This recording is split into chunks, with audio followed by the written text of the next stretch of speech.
ces gens ne se sont pas occupés des enfants de Paul Biya. Biya n'avait... Honnêtement, Biya ne pouvait pas s'occuper, même s'il ne l'a pas fait suffisamment, de la nation et s'occuper de ses enfants. Je crois que Biya comprend donc, et Brenda le dit, qu'on s'est foutu pas mal de sa famille. Ces gens auraient dû, il n'y avait pas que l'armée pour garder la famille de Biya pour qu'on ne les tue pas.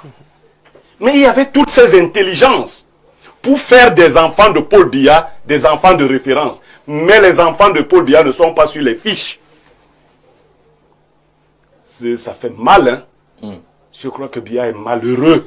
Sa progéniture n'est pas sur les fiches. Un homme de 100 ans, c'est lui qui est sur les fiches. On ne veut même pas qu'il laisse un nom. Sa progéniture, et c'est orchestre. C'est ça la lecture. C'est ça la vérité. Quand vous avez suivi ça, vous avez essayé de... On vous a dit non, c'est-à-dire que moi, mec, je me déploie en politique, et mes enfants s'égarent tous, et vous dites que vous m'aimez, que je suis l'homme providentiel, que vous ne m'aimez pas. Quoi qu'on dise, Brenda jouit de ses droits politiques. Elle est citoyenne. Alors on peut voir sa sortie comme une frustration familiale, comme une frustration politique. Frustration familiale qui met en avant ce que les psychologues appellent souvent l'irresponsabilité parentale et l'incapacité parentale. Parce que là, qu'on est en mesure de juger la responsabilité d'un parent? Non, je dis bien ce qui est en train de se passer. Moi, je tiens compte de ce qu'elle a dit. Moi, je ne maîtrise pas sa vie privée, je m'en tiens à ce qu'elle a dit. Ce qu'elle a dit n'était pas du tout gentil à l'endroit de ses parents. Ce qui, en fait, m'amène à penser qu'il peut y avoir un problème d'irresponsabilité parentale ou d'incapacité parentale.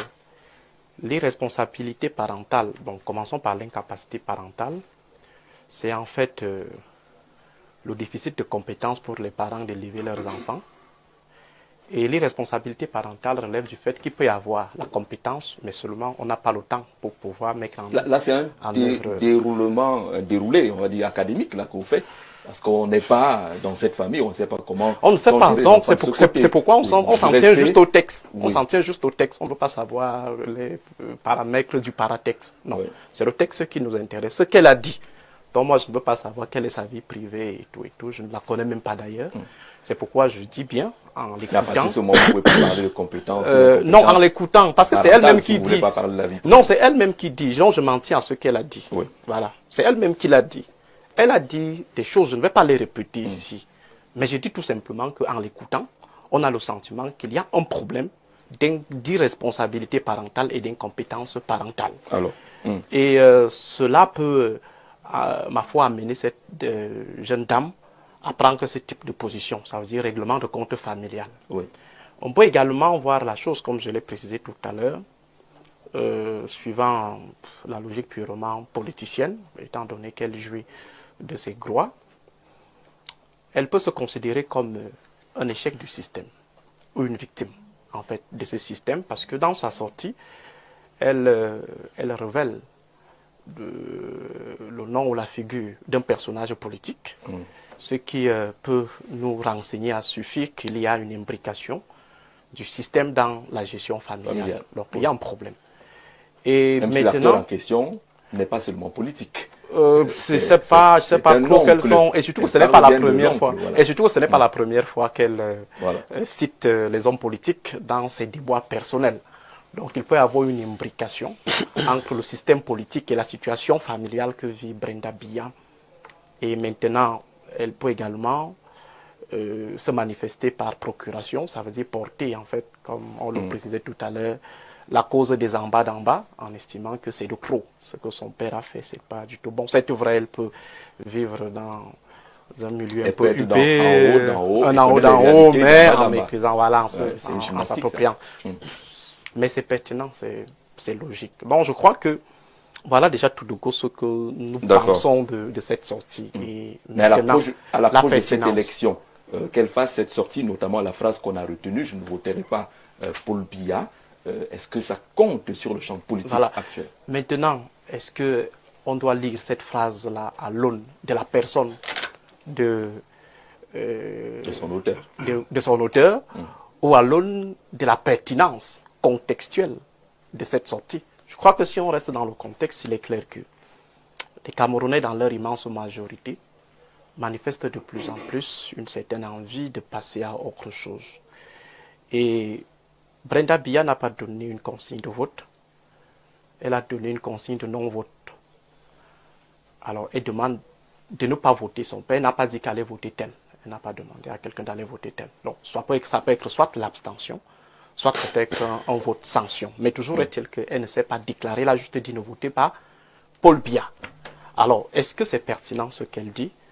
Je laisse tout un chacun faire une évaluation des 43 ans de règne de Paul Biya et tirer toute sa conclusion. Si les uns et les autres pensent que leur famille se porte bien après 42 ans de règne, leur quartier se porte bien, leur village se porte bien, alors à ce niveau, je crois qu'ils seront dans leur bon droit de demander à Paul Biya de fêter son 100e anniversaire au pouvoir. Mais pour nous autres qui maîtrisons la situation, des en bas d'en bas qui sommes avec eux au quotidien, je sors d'une tournée dans cette région du Cameroun où je faisais pratiquement 15 à 20 jours. Je crois qu'aller à Salapumbe, aller à Kolofata, aller à Mozogo, aller à Koza, je crois qu'en rentrant de là, il serait, ma foi, très malsain ou alors trop cynique de dire que le Cameroun se porte bien et qu'on devrait renouveler le bail de Paul Biya à la tête de l'État. D'accord. Gilbert, épine dans la chaussure du candidat du RDPC. Jean-Jacques Zir, je me serais bien gardé de commenter cette sortie sous l'angle sous lequel je vais la commenter. Je ne voudrais pas m'attaquer aux personnes, mais lorsque j'ai suivi le déroulé de l'honorable, j'ai saisi le cynisme avec lequel on traite cet enfant. Et son discours le dit. On vient de la minorer, elle n'est pas sur les fiches du RDPC. Mais son père, lui, il est sur les fiches du RDPC. C'est-à-dire qu'elle ne représente rien du tout pour le RDPC. La personne qui représente quelque chose, c'est la personne qui leur donne la possibilité d'avoir des positionnements. Le président Ahidjo avait puni un ministre camerounais lors de l'échec au BPC de son fils. Et il lui avait dit, vous avez la charge de vous occuper de mes enfants quand je m'occupe de la nation. Ces gens ne se sont pas occupés des enfants de Paul Biya. Honnêtement, Biya ne pouvait pas s'occuper, même s'il ne l'a pas fait suffisamment, de la nation et s'occuper de ses enfants. Je crois que Biya comprend donc, et Brenda le dit, qu'on s'est foutu pas mal de sa famille. Ces gens auraient dû, il n'y avait pas que l'armée pour garder la famille de Biya pour qu'on ne les tue pas. Mais il y avait toutes ces intelligences pour faire des enfants de Paul Biya des enfants de référence. Mais les enfants de Paul Biya ne sont pas sur les fiches. Ça fait mal, hein? Je crois que Biya est malheureux. Sa progéniture n'est pas sur les fiches. Un homme de 100 ans, c'est lui qui est sur les fiches. Ses enfants, on ne veut même pas qu'il laisse un nom. Sa progéniture, et c'est orchestre. C'est ça la lecture. C'est ça la vérité. Quand vous avez suivi ça, vous avez essayé de... On vous a dit non, c'est-à-dire que moi, mec, je me déploie en politique, et mes enfants s'égarent tous, et vous dites que vous m'aimez, que je suis l'homme providentiel, que vous ne m'aimez pas. Vous ne pouvez pas aimer la source et ne pas aimer l'eau qui en sort. Brenda Biya est une enfant en difficulté. Et en difficulté du fait de l'abandon de l'environnement parental. Pas de son père et de sa mère, mais des gens qui auraient dû s'en occuper. Ils se sont contentés de s'enrichir, de faire toute autre chose et n'ont pas fait ce qu'ils auraient dû faire. Et d'ailleurs, cela leur plaît de rappeler à Paul Biya que ses enfants n'ont pas réussi. Heureusement que la plupart de leurs propres enfants n'ont pas réussi non plus. C'est-à-dire le karma n'oublie personne. C'est-à-dire, comme ils ne sont pas occupés des enfants de Paul Biya, les leurs, sans que Paul Biya ne s'en occupe, ont raté, ils les fabriquent, ils en font les sous-préfets, les députés, ils les mettent partout de force, ils disent que, pas là-bas, va. Mais ils sont rien. Brenda Biya n'a pas choisi d'être la fille de Paul Biya. C'est la nature qui l'a placée là. Avec toutes les pressions qu'elle peut avoir. Parce que nous ne sommes pas un peuple facile. Vous observerez que moi, la récupération politicienne ne me serve à rien. La problématique est là. Est-ce que nous avons des soucis dans les combats que nous pouvons mener? Pourquoi nous voulons utiliser Brenda Biya, que ce soit le pouvoir, que ce soit l'opposition? Ces membres de l'opposition ont aussi des enfants, non? Lequel aimerait que son enfant soit ainsi affiché? Ils ont des PD dans leur famille, chacun, c'est de la folie totale, mais personne n'aimerait que son enfant soit brandi de cette façon-là. Moi, j'ai du souci pour cet enfant qui n'est pas dans nos combats.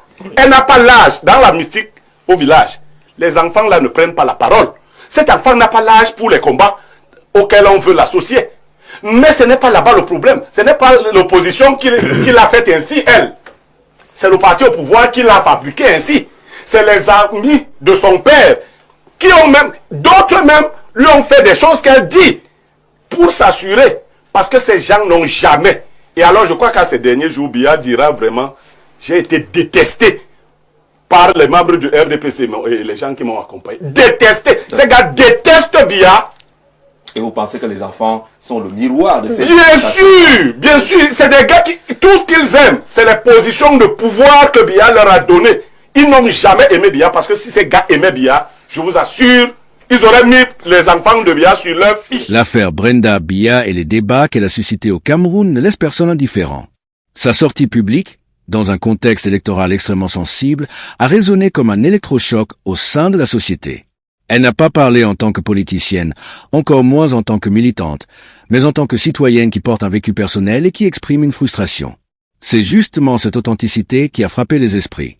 Lorsque Dr Aristide Monod déclare que Brenda Biya est une victime du système, il ne s'agit pas d'une simple opinion, mais d'un constat qui renvoie à des décennies de gouvernance et à des dysfonctionnements qui ne touchent pas seulement les institutions, mais également les familles, y compris la famille présidentielle. Ce qui est intéressant, c'est que Brenda Biya, en disant qu'il ne fallait pas voter pour son père, n'a pas lancé une consigne électorale formelle, mais plutôt un cri du cœur. Elle s'est placée du côté de ceux qui estiment que le système en place a échoué. Pour beaucoup de Camerounais, entendre cela venant de la fille du chef de l'État est un signe fort. Si même au sein de la famille présidentielle, on exprime un désir de changement, alors cela traduit un malaise bien plus profond que ce que certains veulent laisser croire. L'analyste Atanga NJ, pour sa part, a tenté d'apporter une lecture plus nuancée. Selon lui, cette sortie de Brenda pourrait être interprétée à la fois comme une frustration familiale et comme une critique politique. D'un côté, elle reproche implicitement à ses parents, ou au moins à son entourage, une forme d'irresponsabilité parentale. De l'autre, elle fait un lien clair avec la situation nationale en parlant du système. Ce double niveau d'interprétation rend son discours encore plus puissant. Il est personnel et collectif à la fois. Mais au-delà du cas particulier de Brenda, ce débat met en lumière un problème central: la responsabilité parentale et l'impact de la politique sur les familles. Comme l'a souligné le docteur Monod, lorsqu'un chef d'État consacre toute sa vie au pouvoir, il est possible que ses propres enfants en paient le prix, soit par manque d'attention, soit parce que l'environnement dans lequel ils grandissent est déformé par les pressions, les privilèges, mais aussi les attaques et les critiques. Ce qui devait être une protection devient parfois une prison. Et c'est là que la société camerounaise se retrouve face à un miroir. Car en réalité, les propos autour de Brenda Biya renvoient à des millions d'autres familles. Beaucoup de parents au Cameroun, absorbés par la recherche du quotidien, négligeant malgré eux l'éducation ou l'accompagnement de leurs enfants.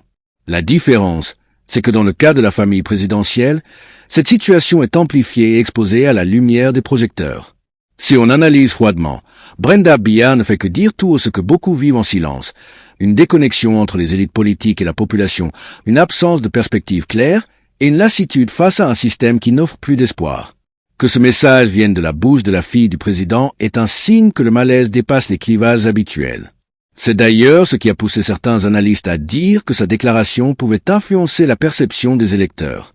Même si Brenda n'a pas donné une consigne de vote pour un autre candidat, le fait de dire « ne votez pas pour mon père » peut être lu comme un appel à sanctionner un régime qui dure depuis plus de 4 décennies.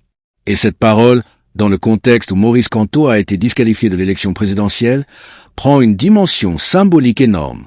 Il faut aussi comprendre que dans une société où la parole politique est souvent verrouillée, la voix de Brenda apparaît comme une exception.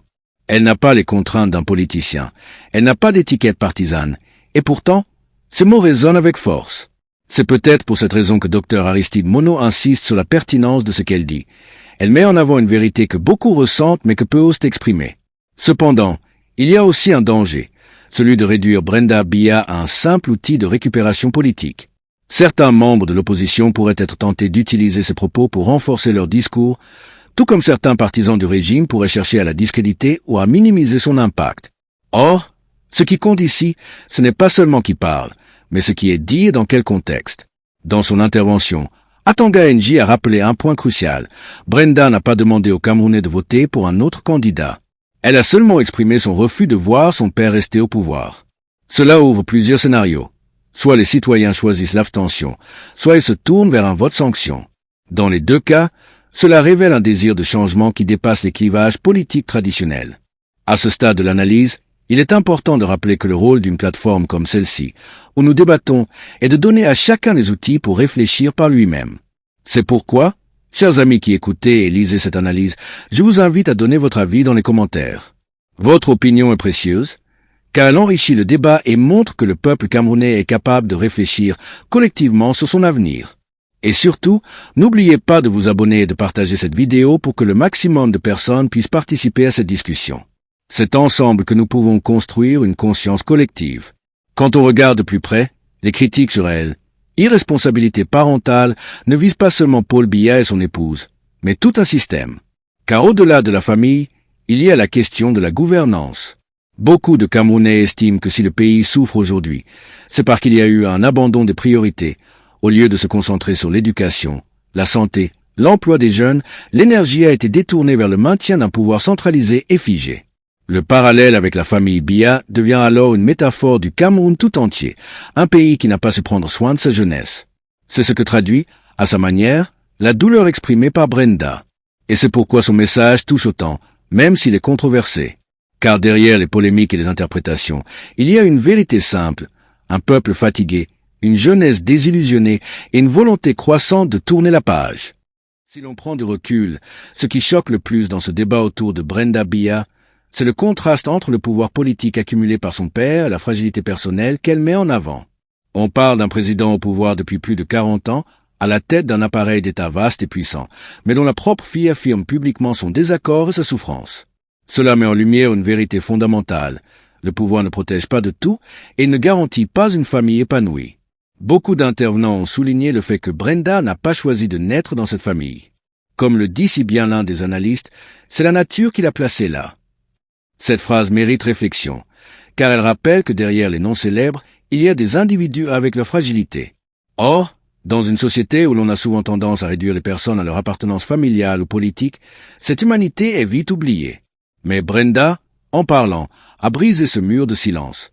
Elle a rappelé au peuple camerounais que, malgré les privilèges et la richesse apparente, il peut y avoir des blessures profondes au sein même du palais présidentiel.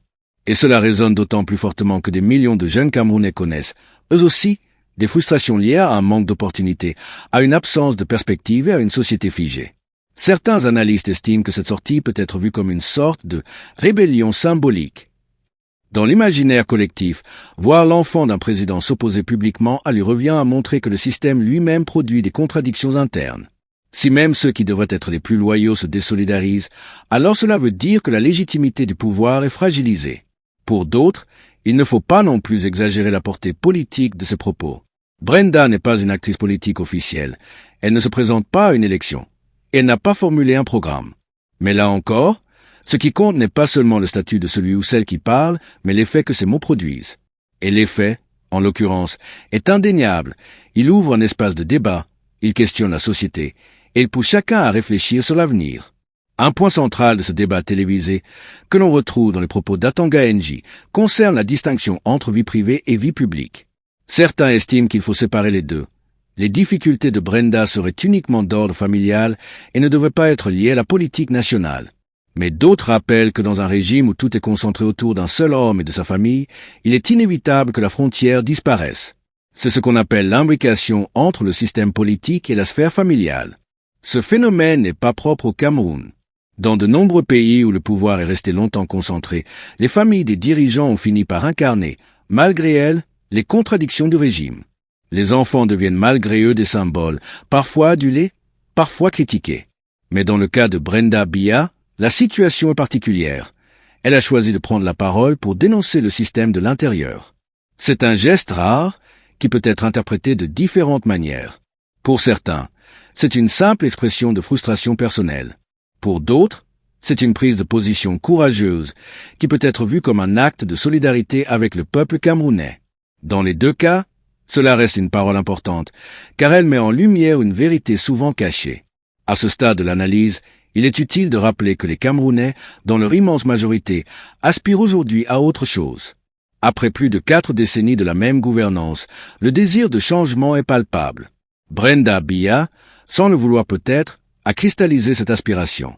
Son message n'est pas seulement une critique familiale, il est devenu le reflet d'un ras-le-bol collectif. Et c'est là que se joue l'avenir politique du pays. Lorsque des voix inattendues rejoignent celles de l'opposition traditionnelle, cela crée un effet boule de neige. Même si le pouvoir tente de minimiser ou de détourner le débat, il est difficile d'ignorer ce que ressent la population. Ce sentiment grandissant que « ça suffit » est en train de se propager, et chaque parole, chaque geste qui va dans ce sens renforce ce mouvement. Il faut aussi noter que la réaction du public a été très variée. Certains ont exprimé de la compassion pour Brenda, en voyant en elle une jeune femme en souffrance, victime d'un environnement toxique. D'autres, au contraire, l'ont critiquée en disant qu'elle avait bénéficié de privilèges que la majorité n'a jamais connus et qu'elle ne devrait pas se plaindre. Ces réactions montrent bien que la société est divisée, mais elles confirment aussi que son message a eu un impact fort. D'un point de vue plus large, ce débat révèle un problème fondamental de gouvernance au Cameroun, la personnalisation excessive du pouvoir. Quand un État repose presque exclusivement sur un seul homme, il est inévitable que la vie privée de ce dernier devienne une question publique. Or, cela n'est pas sain pour une démocratie. Dans une vraie démocratie, les institutions doivent primer sur les individus. Les enfants d'un président ne devraient pas être associés à la gestion du pays, ni servir d'argument pour ou contre son bilan. Pourtant, c'est exactement ce qui se passe. C'est pourquoi cette affaire doit être l'occasion de réfléchir collectivement. Il ne s'agit pas seulement de commenter la vie d'une famille, mais de comprendre que derrière cette histoire se cache un enjeu beaucoup plus vaste. La nécessité de construire un système politique solide, basé sur des institutions fortes, où les destins individuels ne se confondent pas avec celui de la nation. Et pour avancer dans cette réflexion, il est essentiel que chacun participe au débat. Alors, chers amis, si vous êtes encore avec moi dans cette analyse, je vous encourage à donner votre avis dans les commentaires. Pensez-vous que Brenda Biya a eu raison de parler? Voyez-vous dans ses propos une critique sincère ou une simple frustration personnelle? Votre point de vue compte, et c'est en partageant nos opinions que nous construisons une véritable conscience collective. N'oubliez pas aussi de vous abonner pour ne rien manquer des prochaines analyses, et surtout, partagez cette vidéo pour que le maximum de Camerounais puissent réfléchir ensemble à ces questions cruciales. Enfin, rappelons que l'élection présidentielle qui approche se déroule dans un contexte tendu. L'opposant principal, Maurice Kamto, a été disqualifié, ce qui a déjà suscité une vive polémique. Dans ce climat, chaque parole, chaque déclaration prend une importance démesurée. Celle de Brenda Biya ne fait pas exception. Elle est venue renforcer l'idée que le système actuel est à bout de souffle et qu'il est urgent de penser à une alternative. Mais cette alternative ne doit pas seulement être le rejet du passé. Elle doit être la construction d'un avenir. Et cela, c'est le rôle de chaque citoyen. Ce n'est pas seulement aux enfants des dirigeants de parler. C'est à toute la jeunesse camerounaise de prendre la parole, de s'engager et de montrer qu'un autre avenir est possible.